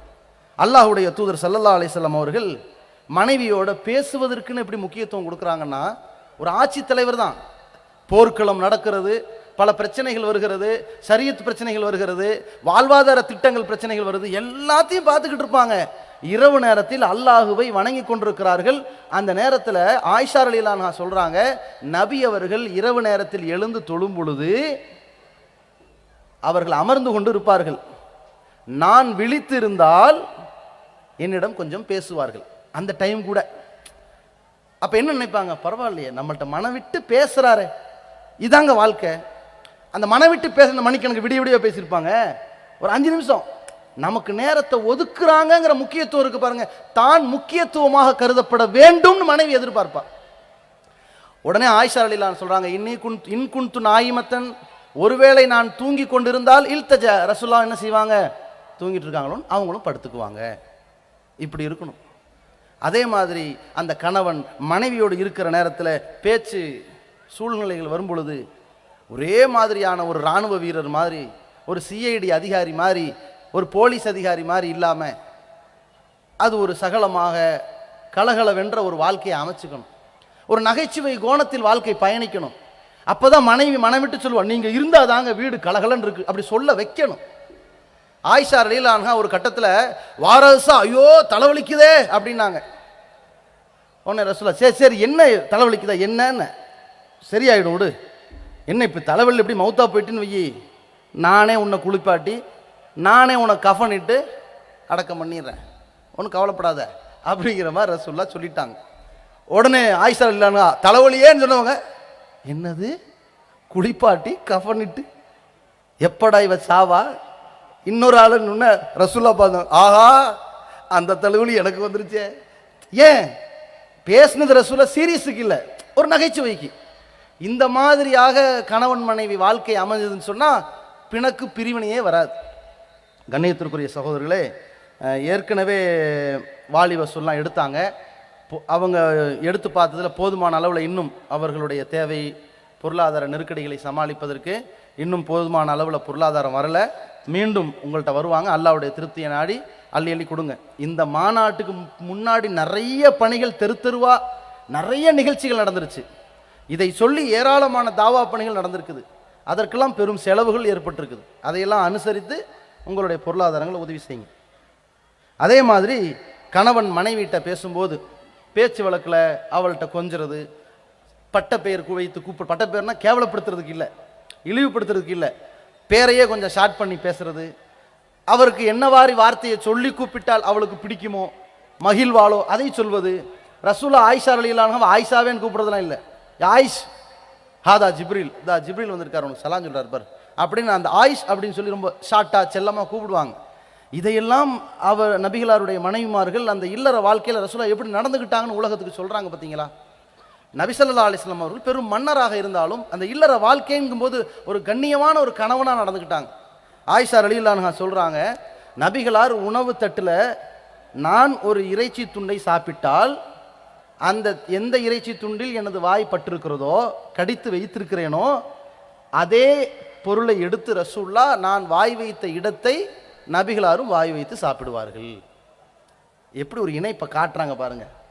மனைவியை சார்ந்தே இருக்கிற மாதிரி அந்த ஒரு இணைப்பது. நான் தண்ணீர் பருகுவேன் அப்படி வாங்கி நபிகளார் குடிப்பார்கள். உலகத்துக்கே தலைகீழான தத்துவங்க. கணவன் சாப்பிட்டு மிச்சம் வச்ச எச்ச சோத்த மனைவி சாப்பிடணும்னு வச்சிருக்கிறாங்க. அல்லாஹ்வுடைய தூதர் அவர்கள் மனைவி வாய் வைத்த இடத்தில் தான் வாய் வைத்து சாப்பிடுகிறார்கள். உணவை உன் மனைவிக்கு ஊட்டுவது கூட தர்மம்னு ரசூலுல்லாஹ் சொல்றாங்க. நபிகளார் அப்படி தன் மனைவியோடு இருந்திருக்கிறார்கள். அதே மாதிரி அல்லாஹ்வுடைய தூதரின் மனைவி ஆயிஷா ரலியல்லாஹு அன்ஹா அவர்கள் மாதவிலக்கு நேரத்தில் இருக்கும்போது அவர்கள் தனித்து விடப்படலை. உரிமையோடு சிலதை கேட்டார்கள், எனக்கு தலைவாரி விடு அப்படின்னு கேட்டாங்க. கைகால் அமுத்தி விடுன்னு சொல்லிட்டு வேலை வாங்கலை. அது ஒரு உரிமையாக நடந்துக்கிறது சில அன்புகளை ஏற்படுத்தும். நாமளே தலைவாரிக்கும் போது ஏன் நான் இங்கே ஒருத்தி குத்துக்கள் மாதிரி இருக்கிறேன், என்னை கேட்டால் தலைவாரி விட மாட்டேன், என்னை கேட்டால் முதுகு தேய்ச்சி விட மாட்டேன் இப்படின்னு சிலர் உரிமைக்கு பிறகு வருவாங்க. அதை இங்கே வாமா கொஞ்சம் தலைவாரி விடு, எப்படி இருக்கும், நான் மாதவிலக்கு பெண்ணாக இருக்கேன், இருக்கட்டும் தலைவாரி விடு. எவ்வளவு அழகா ரசூலுல்லாஹ் இணைஞ்சிருக்காங்க பார்த்தீங்களா. அந்த மாதிரி ஒரு இணைப்பு இருக்கணும். ஆயிஷா ரலியல்லாஹு அன்ஹா சொல்றாங்க, குளிப்பு கடமையின் காரணமாக நானும் அல்லாஹ்வுடைய தூதரும் ஒரே பாத்திரத்தில் குளித்திருக்கிறோம். ஒரு முதியவர் இந்த ஹதீஸை புதுசா கேள்விப்பட்டிருக்கார். ஒரு சில வருஷத்துக்கு முன்னாடி இந்த ஹதீஸை புதுசா கேள்விப்பட்டு வருத்தப்பட்டார். என் வாழ்க்கையில் 40 வருஷத்தை இழந்துட்டேனேங்க, சேர்ந்து சேர்ந்து குளிச்சிருக்கலாமேங்க. அவர் உணர்வுபூர்வமாக வருத்தப்பட்டார். இதான் உண்மை. பிரச்சனைகள்னு ஒன்று இருக்கு இல்லைங்க. நம்ம வாழ்க்கையில் என்ன கசப்புகள் மனைவிக்கு கணவனுக்கு மத்தியில் நடந்தாலும் அது உடையிறதுக்கு ஒரே ஒரு தீர்வு. அல்லாஹ் ரப்புல் ஆலமீன் சொல்றான், கத் அஃலா பாதுக்கும் இலா பாதின். உங்களுக்கு இடையில ஒரு கணவன் மனைவி பிரச்சனை வந்துருச்சு, பிரிவினை வந்துருச்சு. அவள்கிட்ட எல்லாத்தையும் கேட்டுக்கிட்டு இருக்காதீங்க. எப்படி கேட்பீங்க, அது எப்படி உங்களுக்கு மனசு வருது? கது அஃலா பாதுக்கும் இலா பாதின். நீங்கள் ஒருவர் இன்னொருவரோடு இரண்டரை கலந்து விட்டதற்கு பிறகு எப்படிங்க அது வருது? அல்லாஹ் கேட்கறான். அல்லாஹ் அப்படி வரலாமா அப்படின்னா என்ன அர்த்தம் தெரியுமா? ஒருவர் இன்னொருவரோடு இரண்டரை கலந்து விட்டால் எல்லாம் மரணிச்சுன்னு அர்த்தம். எதுவுமே இருக்காது, எந்த கசப்பும் இருக்காது. பிரச்சனையை தீர்க்கணுமா, 2 பேர் பேசாம சேர்ந்துருங்க. உடலால் உள்ளத்தால் மனதால் இணைந்து விடுங்கள், எல்லா பிரச்சனையும் தீர்ந்துடும். வீட்டில் பயங்கரமான தகராறு, நீ உன்னை எனக்கு பிடிக்கல, ஏமாத்திட்டாங்க, உங்கள் அப்பனை உன்னை அடிக்கக்கூடாது, உங்கள் அப்பனை அடிக்கணும், இப்படிலாம் புலம்பிட்டு இருப்பான். மறுநாள் காலையில் இங்கே வா சேர்ந்து குளிக்கலாம் வா, முடிஞ்சு போச்சு, எல்லா பிரச்சனைக்கும் தீர்வு, அவ்வளோதான். என்ன இருந்தாலும் என் கணவன் என்னை அடித்தாலும் கோபப்பட்டாலும் அவர் மாதிரி உலகத்தில் அப்படின்னு ஏற்றுக்குவா மனைவி. அப்போ அந்த மாதிரி அவர் நிலையில் ஒரு கணவர் அமைத்து கொள்ள வேண்டும். கூடுதலாக மனைவி என்ன எதிர்பார்ப்பு? கணவன் வெளியூருக்கு போவார், ஊர் சுற்றுவார், உலகம் சுற்றுவார், எல்லாத்தையும் பார்ப்பார், எல்லா உலகத்தையும் தெரிஞ்சுக்குவார். நாம் கொஞ்சம் அப்படி நம்ம கணவர் வெளியே கூட்டு போக மாட்டாரா? அவங்க எதிர்பார்ப்பாங்க. ரசூலுல்லாஹி ஸல்லல்லாஹு அலைஹி வஸல்லம் அதை உணர்ந்து ஆயிஷா ரலியல்லாஹு அன்ஹா அவர்களை ஒரு கட்டத்தில் என்ன பண்ணுறாங்க, மஸ்ஜித் நபி வளாகத்தில் அபிசீனிய போர் வீரர்கள் விளையாண்டுக்கிட்டு இருக்கிறாங்க, வீர விளையாட்டுக்கள். ரசூலா என்ன செய்கிறாங்க, ஆயிஷா அவர்களை கூப்பிட்டு தனக்கு பின்னாடி நிற்க வச்சு அதை பாரு, விளையாடுறாங்க பாருன்னு சொல்லி காட்டுறாங்க. போர்க்களம், தன் மனைவிமார்களில் யாரை அழைத்து செல்வது, சீட்டுக்குலுக்கி போட்டு ஒருவரை அழைத்தும் செல்வார்கள். ஏன்னா இது ஏராளமான விஷயங்கள் உள்ளடக்கிய பிரச்சனைகள். அது நாளைக்கு தூதருக்கே ஒரு பிரச்சனை ஆகிவிட்டால் குடும்பத்தாருக்கு அந்த தோழர்கள் வந்து பதில் சொல்வதை விட குடும்பத்தாரே சாட்சியாக நின்று விடுவார்கள். அது ஒரு பெரிய ஒரு கான்செப்ட். ஆனால் அந்த மனைவிமார்களை அந்த களத்திற்கும் அழைத்து சென்றார்கள் ரசூலுல்லாஹ். இப்படி ஒரு பரஸ்பர பழக்கத்தோடு ரசூலுல்லாஹ் இருந்தாங்க. கூடுதலாக அந்த பெண் கணவனிடத்தில் எதிர்பார்ப்பது, நாம் வீட்டில் தனிமரமாக கஷ்டப்படுறோம், தண்ணியை சுமக்கிறோம், குழந்தைய சுத்தப்படுத்துகிறோம், குழந்தைக்கு பால் ஊட்டுறோம், குழந்தைக்கு உணவு கொடுக்குறோம், வீட்டில் சமையல் செய்கிறோம், வீடு துடைக்கிறோம், கழுவுறோம், எல்லாத்தையும் மலை மாதிரி நம்ம செய்கிறோம். கணவருக்கு அப்படி கல் மாதிரி உட்காராமல் நம்ம கூட வந்து என்னம்மா வேணும், நான் ஏதாவது செய்யவா என்று 2 வார்த்தை கேட்டு ஏதோ கொஞ்சத்தை செஞ்சால் எவ்வளோ ஆறுதலாக இருக்கும். அதையெல்லாம் எதிர்பார்ப்பார்கள். இவன் போய் நீ என்னை கூப்பிடல அதனால் வரலன்னு வேற பேசிகிட்டு இருக்கக்கூடாது, கூப்பிடாமலே போகணும். அதான் உண்மையான அன்பு. அப்போ ரசூலுல்லாஹி ஸல்லல்லாஹு அலைஹி வஸல்லம் எப்படி இருந்தாங்க? ஆயிஷா ரலியல்லாஹு அன்ஹா அவர்கிட்ட ஒருத்தர் கேட்குறாரு, ரசூலுல்லாஹ் வீட்டில் எப்படி இருப்பாங்க அப்படின்னு. அப்போ சொல்கிறாங்க, யக்ஸிஃபு நஅலஹு, தன் செருப்பை தானே தேய்ப்பார்கள். வ யஹீத்து சௌபஹு, தன் ஆடையை தேய்ப்பார்கள், கிளிசலை தேய்ப்பார்கள்.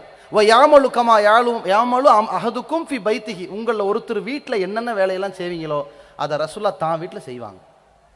இப்படி செஞ்சு பாருங்க, தன் மனைவிக்கு ஒத்தாசையாக இருந்து பாருங்க. அந்த நேரத்தில் மாப்பிள்ளையுடைய தாயார் மாமியாருக்கு மூஞ்சியெல்லாம் ஒரு மாதிரி ஆயிரும். என்ன அவரை வேலை வாங்குற, அவர் எதுக்கு பாத்திரம் கழுவ சொல்கிற, அவர் எதுக்கு துணி அலச சொன்ன, அவர் எதுக்கு வெளியே போக சொல்கிற, அவர் எதுக்கு பால் வாங்க அனுப்புகிற, நான் தான் பார்ப்பேன் அல்லது நீ தான் பார்க்கணும், அவர் அப்படியே இருக்கணும், எஜமா மாதிரி இப்படி உட்கார்ந்து இருக்கணும் என்று அவள் விரும்புவாள். ஆனால் தான் மகளை ஒரு இடத்துல கட்டி கொடுக்கணும் பொழுது பார்த்து பக்குவமாக வச்சுங்கத்தா அப்படின்னு சொல்லி அனுப்புவாள். இதில் நியாய உணர்வு வேணும். அவளும் பெண்ணு தானே என்கிற எதிர்பார்ப்பு இந்த தாயார்கிட்ட இருக்கணும், இந்த கணவர்கிட்ட இருக்கணும். இதாங்க யதார்த்தம். ஒரு கண்ணியமான கணவனாக இருப்பதற்கு இந்த அம்சங்களை செய்தால் அந்த பெண்கள் காலமெல்லாம் நிம்மதியாக இருப்பார்கள். இது ஓரளவு. மனைவி கணவன்கிட்ட எப்படி நடக்கணும் அதையும் அல்லாஹ்வுடைய தூதர் சொல்லித்தராங்க.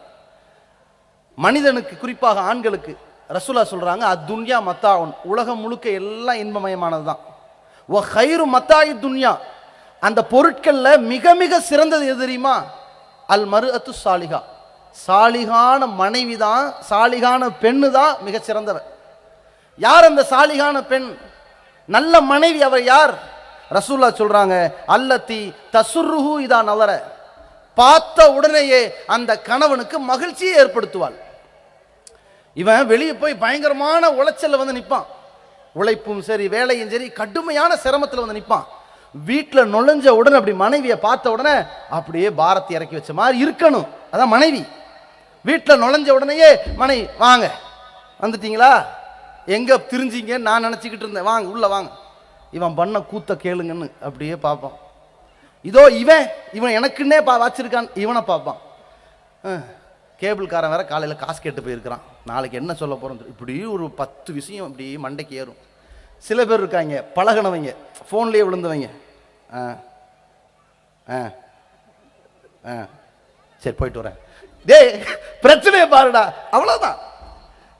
அவனுக்கு பிடிச்சி போச்சு, இப்படி தான் உள்ளே போனால் பயங்கர தகராறாக இருக்கும்னு. ராத்திரி எல்லாரும் தூங்கிட்டு இருக்கும்போது ஒரு 11 மணிக்கு வருவான், சாமத்தில் கதவை தரவங்க, அப்போ வருவான். அந்த நேரத்தில் இவனு ஓஞ்சிருப்பான், வாங்க நீங்கள் முடியாது, சரி வாங்க அப்படின்னு அவளும் ஒரு வழியாகி, ஏன்னா காலையிலேருந்து அவளே சண்டை பிடிச்சி தகராறு பண்ணி ஓஞ்சி சாஞ்சு மறுநாள் காலையில் அப்படியே 11 மணிக்கு எந்திரிப்பான். என்ன பிரச்சனை, இவளே மறந்துருப்பான் எல்லா பிரச்சனையும். இதுக்கப்புறம் இவன் தீர்வு தேவையா, இந்த லட்சணத்தில் இருக்கும்.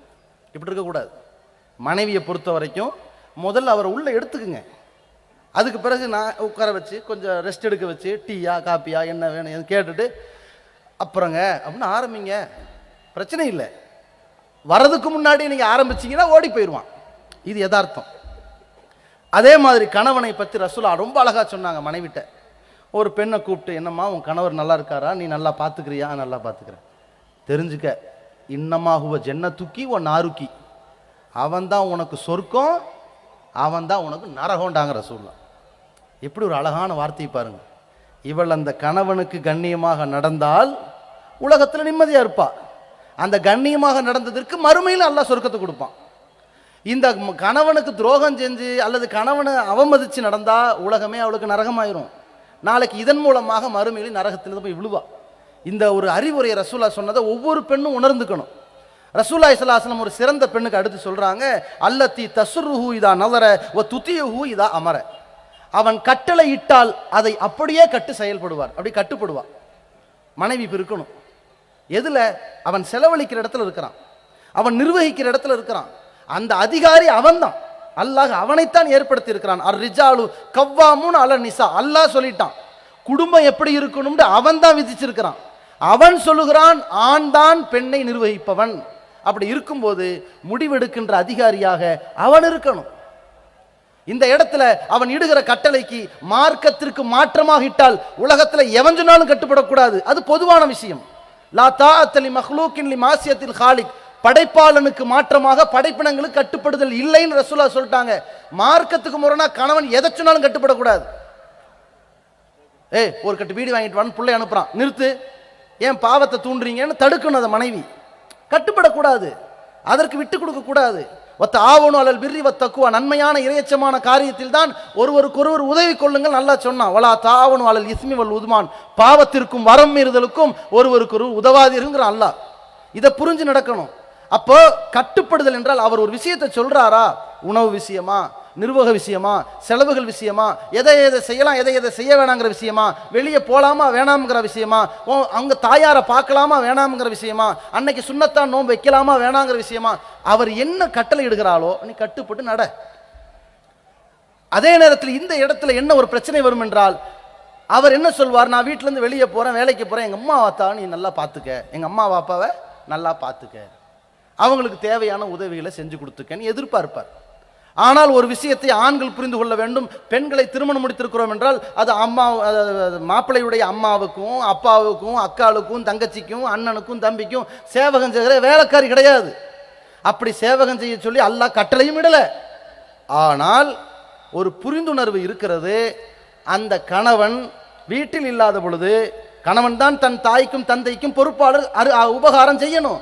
அதே நேரத்தில் அந்த கணவன் இல்லாத நேரத்திலும் சரி, அவன் விரும்புகிற நேரத்திலும் சரி, அவன் உத்தரவிடுகிற நேரத்திலும் சரி, மனைவி அவன் தாய் தந்தையை பார்த்து கொள்ள வேண்டும் என்று கணவன் விரும்பினால் திருமணத்துக்கு முன்னாடி அதை பேசிக்கணும்.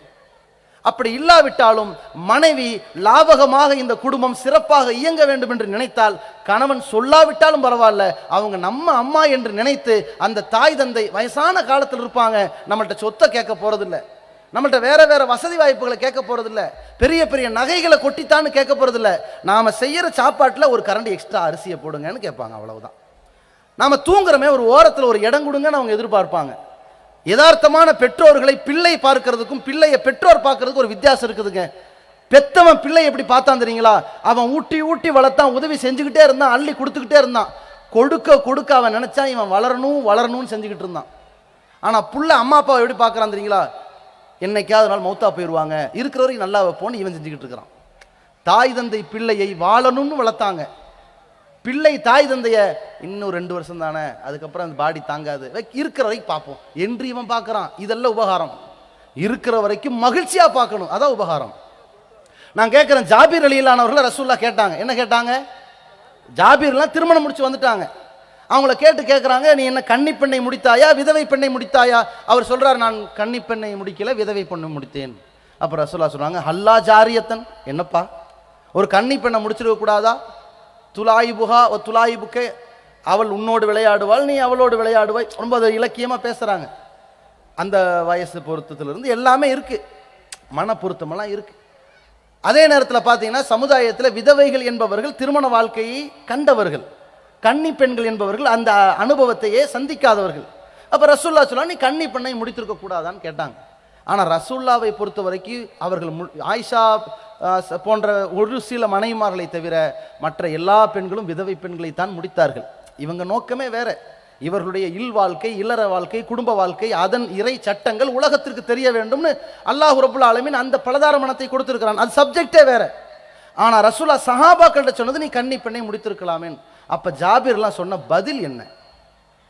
என் தந்தை உஹது யுத்தத்தில் கொல்லப்பட்டாங்க, அப்துல்லா ரலியல்லானவர்கள்.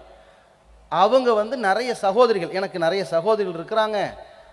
நான் ஒரு சின்ன பிள்ளைய கல்யாணம் பண்ணேன்னா அந்த பிள்ளைய என் தங்கச்சிகளோட சேர்ந்து விளையாண்டுக்கிட்டு இருக்கும்.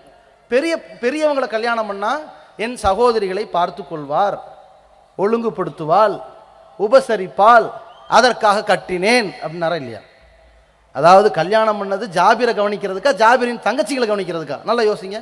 இவர் திருமணம் முடிச்சதே இந்த நோக்கத்தை வச்சுதான் முடிச்சிருக்கிறார். அதை ஏற்ற அந்த பெண்ணும் உடன்பட்டாளா இல்லையா?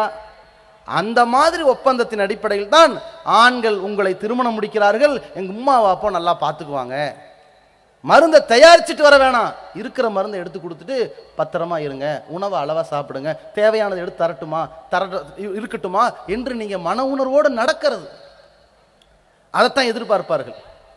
பொதுவாக சொல்லுவார்கள், இந்த சிந்தனைகள் எல்லாம் குர்ஆன் சுன்னா சொல்லித்தரும், நாம் அதை படிக்க வேண்டும், அதை எடுத்துக்கொள்ள வேண்டும், அதை ஏற்றுக்கொள்ள வேண்டும், அதை சிந்திக்க வேண்டும். இதனால் நமக்கு கிடைக்கின்ற மறுமையை பற்றி யோசித்து பார்க்க வேண்டும், மறுமை நல்ல பலன்களை சிந்திச்சு பார்க்கணும். இப்பதான் நம்மளை தடுத்து திசை திருப்புறதுக்கு பெரிய ஒரு சைத்தான் இருக்குதே. மாப்பிள்ளையா இருந்துச்சுன்னா போன் பக்கம் விழுந்துட்டாரு, பொண்ணா இருந்துச்சுன்னா சீரியல் பக்கம் விழுந்தாச்சு. அவங்க தான் பல தத்துவங்களை சொல்லி கொடுத்துட்டாங்களே. சைத்தான் வேலை என்ன? தீமையை ஏவி நன்மையை தடுக்கிற வேலை. எந்த தொழுகை கிடையாது, சுன்னத்து கிடையாது, திக்ரு கிடையாது, திருக்குரான் ஓதுறது கிடையாது. 6 மணி முதல் 12 மணி வரை மெகா தொடர்கள் ஓடிக்கிட்டே இருக்கும். தொடர்னா தொடர், நெடுந்தொடர். ஒரு பொம்பளை மாசமாய் 2 வருஷமாச்சு புள்ள பக்கல, நெடுந்தொடர்னு ஒரு அளவு வேணாம், இதெல்லாம் நடக்கும். இவங்க புலம்பிக்கிட்டு இருப்பாங்க. இந்த கோபிங்கிறவங்க இருக்கானங்க, 1ஆம் நம்பர் உதவாக்குறீங்க, வேலைக்கே போக மாட்டாங்க, வாடகை சைக்கிள் எடுத்து ஊர் சுத்திக்கிட்டு இருக்காங்க. யார் அந்த கோபி? பக்கத்து வீட்டுக்காரனா? நாடகத்தில் வர ஒரு கேரக்டர். கவலை ஓடிக்கிட்டா இருக்கு இல்லையா? என்ன திட்டம்? மாமியாரை கழுத்து இருக்கிறது எப்படி, இதெல்லாம் காட்டுவாங்க. மருமகளை ஏமாத்துறது எப்படி, இது பத்தி காட்டுவாங்க. எல்லாம் நடந்தாலும் சரி, வீட்டில் அக்காள் எப்படி இருப்பா, தங்கச்சி எப்படி இருப்பா, ஒவ்வொரு கேரக்டர் எப்படி நடந்துக்குவாங்க, எப்படி பழி வாங்குவாங்க, மாமனாரை எப்படி எதிர்த்து பேசுறது, மருமகனை எப்படி அவமானப்படுத்துறது, மச்சாண்டாரை எப்படி இழிவுபடுத்துறது, எல்லாமே டைலாக் வரைக்கும் கற்றுக் கொடுத்துருப்பார்கள். இவங்களுக்கு இது இன்ட்ரெஸ்ட் இல்லைன்னா அது, அதாவது குடுமிப்பிடி சண்டை நடக்கலைன்னா இன்ட்ரெஸ்டே இல்லை, அந்த பக்கம் போ, இந்த பக்கம் போ, இப்படி 12 மணி வரைக்கும். கடைசியில் மாமனார் மாமியாருக்கு சோத்தையும் போடலை, வந்த புருஷனுக்கு சோத்தை காணும். இந்த சீரியல் வந்துச்சோ இல்லையாடா, வீட்டில் சோறே போடுறதில்லன்னு ஒருத்தன் புலம்புனானா. உனக்காவது பரவாயில்லடா, எனக்கு அந்த விளம்பர இடைவெளி தாண்டா சோறே போடுதுன்னு அவன் சொன்னானா. நீயாவது பரவாயில்லடா, போன வாரம் என் பொண்டாட்டி ஒரு தோசை செஞ்சு கொடுத்தா, வாயில் வச்சா கருகருன்னு இருக்குதுடா. சீரியல் பார்க்குற வேகத்தில் தோசைக்குள்ள திருப்பி போட்டு தோசை போட்டு கொடுத்துருக்குறான். எவ்வளவு எதிர்பார்ப்பு பாருங்க. அந்த மாதிரி திட்டங்கள்லாம் மனசுல ஏறினா என்ன நோக்கம் வரும், கெட்ட எண்ணம் எப்படி வரும்? வீட்டில் நடக்கிறத எல்லாம் பார்த்தா ஒரு மாதிரியான பார்வை தான் வரும். போலீஸ்காரன் வீட்டில் போய் எப்படி நடப்பான்? டாக்டர் மாதிரியா இருப்பான். ஏய் கதவை துறடி, இந்த ஸ்லேங்கு தான் இருக்கேன். அவர் ரோட்டில் அப்படி இருக்கிறார். ஒரு ஆள் சொன்னார், என் வண்டி உடஞ்சி போச்சு, ஸ்டேஷனில் போய் நான் போய் நின்ன, டே வந்துட்டியா சாவுல நீ, இப்படி கேட்டான் நான் போலீஸு. ஏன்னா அவன் நிறைய சாவத்தான் பார்த்துருக்கான். அந்த மாதிரி அடிபட்டவன்லாம் சாவானே எதிர்பார்த்துக்கிட்டு இருக்கிறான். வண்டி துண்டு துண்டா கிடந்துச்சேடா, நீ நல்லா தான் இருக்கியா, உன் கூட வந்தானே அவருக்கான உயிரோட, இப்படி கேட்டான் நான் போலீஸ். இவங்க இந்த துறையில் இருந்து அப்படி ஆயிடுவான்.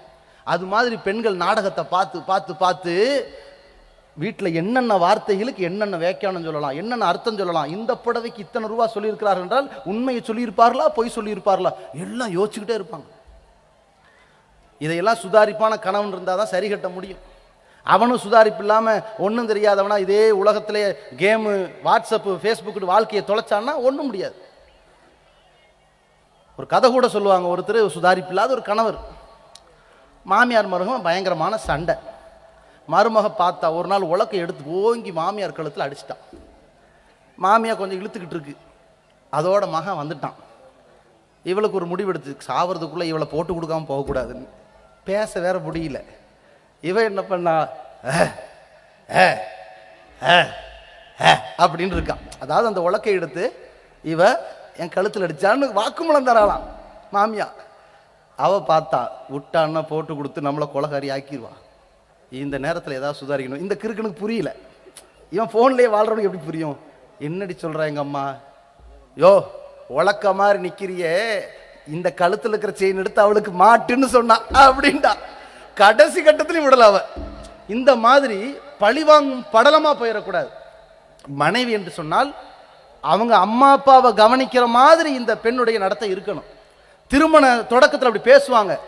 அம்மா பேசுவா, இந்த அம்மா நீ எனக்கு மருமக இல்லை மக அப்படின்பா. முதல் நாள் அவ நீங்களும் எனக்கு மாமியார் இல்லை அம்மா அப்படின்பா. இப்படியே இருக்கா? அல்ஹம்துலில்லாஹ். இருந்தா அல்ஹம்துலில்லாஹ். யோசிச்சு பார்த்துங்க.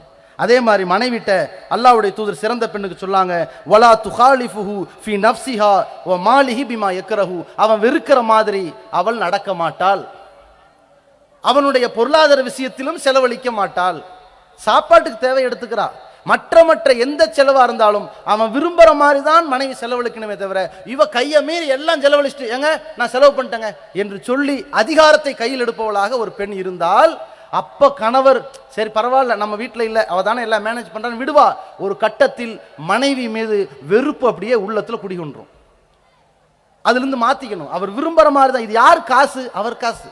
அவர் விரும்புகிற மாதிரி தான் அதில் செலவழிக்க வேண்டும். அதே மாதிரி அந்த பெண்ணிடத்தில் எதிர்பார்க்கிறத ரசூலுல்லாஹி ஸல்லல்லாஹு அலைஹி வஸல்லம் அவர்கள் சொல்லிக் கொடுக்குறாங்க. எந்த ஒரு கட்டத்திலும் கணவன் செய்த உதவிகளுக்கு நன்றி மறந்துடக்கூடாது. இது பெண்களின் வாய்களில் திடீரென்று வரக்கூடிய உதிரக்கூடிய விழக்கூடிய வார்த்தைகள். நன்றி கெட்டவர்களாக இருக்கக்கூடாது. லம் யஷ்குரில்லாஹ மல்லம் யஷ்குரின்னாஸ் நாங்கள் ரசூல்லா. மனிதர்களுக்கு நன்றி செலுத்தாதவன் அல்லாஹ்வுக்கு நன்றி செலுத்தியவனாக ஆக முடியாது. அந்த விஷயத்தை நாம் மனசில் வச்சுக்கணும். பெண்களாக இருக்கிறவங்க ஆண்களுக்கு நன்றி கெட்டவர்களாக, கணவன்மார்களுக்கு நன்றி கெட்டவர்களாக இருந்துடக்கூடாது. அதிகமான பெண்கள் நரகத்திற்கு போவதற்கு காரணமே அதுதான் ரசூலுல்லாஹ் சொன்னாங்க. இன்னி உரியத்துக்குன்னு அக்ஸர் அகலினார், உங்களை நரகத்தில் அதிகம் நான் காட்டப்பட்டேன்னாங்க. உங்களை அப்படியே எடுத்து காட்டப்பட்டுச்சு எனக்குன்னாங்க. ஏன்? இன்னக்குன்ன தக்ஃபுர்னல் அஷீரத்தை துக்சிர்னல் ஆன, நீங்க சாபத்தை அதிகரிக்கிறீங்க, எதுக்கு எடுத்தாலும் சபிக்கிறீங்க, அதிகமான சாபம்ன்றீங்க, கணவனுக்கு மாறு செய்கிறீர்கள். உடனே அவங்க கேட்குறாங்க, எக்ஃபுர்ன பில்லா, அல்லாவுக்கா மாறு செய்கிறோம் அப்படின்னு கேட்குறாங்க. அப்போ ரசூலுல்லாஹ் சொல்கிறாங்க, இல்லை எக்ஃபுர்னல் அஷீர், கணவனுக்கு மாறு செய்கிறாங்க. எக்ஃபுர்னல் இஹ்சான், கணவன் செய்கிற உதவியெல்லாம் அதற்கு மாற்றமாக அவங்க பேசுகிறாங்க. அவர் வாழ்க்கையெல்லாம் எத்தனையோ உதவிகளை செய்திருப்பார். அப்போ இவ சொல்லுவா, வாழ்நாள் முழுக்க உன்னிடத்தில் ஒரு நன்மையும் நான் பெற்றதில்லைன்னு ஒரே போட்டுருவா. கணவனுடைய மனம் இருக்கு பார்த்தீங்களா? ஒரு அடிப்படையை புரிஞ்சுக்குங்க. அவன் எவ்வளவு பெரிய புயலாக இருந்தாலும் விழாத வேர் மாதிரி நிற்பான். ஆனால் மனைவியுடைய வார்த்தை இருக்கு பாருங்க, அது பட்டாம்பூச்சி இறகு மாதிரி இருந்தாலும் இவன் பட்டுன்னு விழுந்துருவான். இதுதான் யதார்த்தம். இந்த முக பாவனை, அந்த கவலை, அந்த சோகம், முகத்தை உம்முன்னு வைத்துக் கொள்வது, திரும்பி படுத்துக்கொள்வது, இது எல்லாமே அவனை ஹேண்டில் பண்ணுறவே தெரியாது. அவன் ரொம்ப தயக்கமாக இருப்பான். வேஸ்ட்டு, உங்களை கல்யாணம் பண்ணதுலேயே எந்த புண்ணியம் இல்லை என்று போட்டு ஒரு போட்டுருவா. அந்த நேரத்தில் கணவன் அப்படி திணறி நிற்பான். என்னடா பண்றது? அப்படி என்னடா பண்ணிட்டோம்? அப்பதான் அவன் கோவப்பட்டு, நான் உனக்கு அதை பண்ணலையா இதை பண்ணலையா, டக்குன்னு கழட்டு வந்தா இதானே வச்சுக்க போ அப்படின்பா. இப்படிதான் பிரிவினை ஆரம்பிக்குங்க. இந்த பிரிவினைக்கு நாம ஒரு கட்டத்தில் இடம் கொடுத்துடக்கூடாது. அதற்கு அடித்தளம் மனைவி, கணவன் அவரால் இயன்றதை செய்கிறாரா, கஷ்டப்படுறாரா, உதவி செய்கிறாரா, சரி, அதுல நன்றி உணர்வோடு நடந்தோமையானால் அல்லாஹ் நமக்கு நற்கூலி வழங்குவான் என்பதை மனதில் வைத்துக் கொள்ளணும். இறுதியாக ஒரே ஒரு விஷயத்தை சொல்றோம். கணவன் மனைவி இரண்டு தரப்புக்கு சொல்றோம். இரண்டு பேருக்கிடையில் தகுந்த காரணம் இல்லாமல் ஒரு பிரச்சனை வருகிறது என்றால் நல்லா மனசுல வச்சுக்கோங்க. தகுந்த காரணம், மனைவி வழிகேட்டில் இருக்கிறா, திருந்த மாட்டேங்கிறா, இணை வைப்பில் இருக்கிறா, திருந்த மாட்டேங்கிறா, கணவர் இணை வைப்பில் இருக்கிறா, திருந்த மாட்டேங்கிறா, இந்த மாதிரியான ஒரு சூழல் இருக்குமானால் பிரிவதை தவிர வேறு வழி இல்லை என்றால் அது பிரச்சனை இல்லை. அல்லது கணவனுடைய கொடுமை, கணவன் குடும்பத்தாரின் கொடுமை தாங்க முடியல, இதை விட்டு ஒரு விடுதலையே வேணுங்கிற அளவில் மனைவி ஒரு வகையில் அடிபட்டு கிடந்தால்னா பிரிவதை தவிர வேறு வழி இல்லை என்றால் பிரிவதில் பிரச்சனை இல்லை. இல்லை எனக்கு என் கணவனுக்கு மத்தியில் எந்த பிரச்சனையும் இல்லைங்க, அவங்க குடும்பத்தார் என்னை ஒரு வழி பண்ணிடுறாங்க, அதில் எனக்கு ஒரு நல்ல ஒரு தீர்வு தாங்க என்று கேட்கிறாளேயானால் அந்த இடத்தில் ஒரு தீர்வை பெறுவதிலும் பிரச்சனை இல்லை. இதை தவிர்த்து சின்னஞ்சிறு சங்கடங்கள், சின்னஞ்சிறு பிரச்சனைகள், சின்னஞ்சிறு பிணக்குகளில் பிரிந்தால் இங்கே ஷைத்தான் ஜெயித்து கொண்டிருக்கின்றான். நாம் படுதோல்வி அடைந்து குடும்ப வாழ்க்கையில் நிம்மதியற்று போய்விடுவோம் என்பதை மனசில் வச்சுக்கோங்க. இப்லீஸ் தன்னுடைய படைகளை அனுப்புவான், அனுப்பிவிட்டு திருப்பி கூப்பிடுவான், யார் யார் என்னென்ன பண்ணீங்கம்பான். ஒருத்தன் சொல்லுவான் ஒரு இப்லீஸ், அந்த இப்லீஸ் படையில் இருக்கிற ஒரு சைத்தான் சொல்லுவான், நான் போய் இவ்வளோ பெரிய தப்பு பண்ண வச்சேன், நீ அவ்வளோ பெரிய செயலை செய்யல போ அப்படின்றான். இன்னொருத்த வருவான், நான் கணவனுக்கும் மனைவிக்கு இடையில பிரியிற வரைக்கும் பிரச்சனையை ஏற்படுத்திக்கிட்டே இருந்தேன்பா, நீ தாண்டா பெரிய ஆளு, பெரிய ப்ராஜெக்டை முடிச்சிருக்கிறான், பக்கத்தில் வாடா அப்படின்னு கூப்பிட்டு வைப்பான். பெரிய வேலை, குடும்பத்தை ரெண்டாக்குற வேலை. அந்த வேலைக்கு யாரும் இடமளித்து விடக்கூடாது. அல்லாஹ் ரப்புல் ஆலமீன் நமக்கிடையில் இருக்கின்ற சங்கடங்களை, சச்சரவுகளை, பிரச்சனைகளை, பிணக்குகளை, மனக்கசப்புகளை இணைப்பால், தங்களுடைய அன்பால், இந்த மார்க்க வரையறைகளுக்கு உட்பட்டு நம்முடைய வாழ்க்கை அம்சத்தால் நாம் சிறந்த முறையிலே இந்த உலகத்தில் வாழ்ந்து அல்லாஹ்வின் திருப்தியை பெறுவோமாக. அந்த பாக்கியத்தை எல்லாம் வல்ல அல்லாஹ் ரப்புல் ஆலமீன் உங்கள் குடும்பத்தாருக்கும் என் குடும்பத்தாருக்கும் தந்தருள்வானாக. வாஹிர் தவானா அல்ஹம்துலில்லாஹி ரப்பில் ஆலமீன். அஸ்ஸலாமு அலைக்கும் வரஹ்மத்துல்லாஹி வபரகாத்துஹு.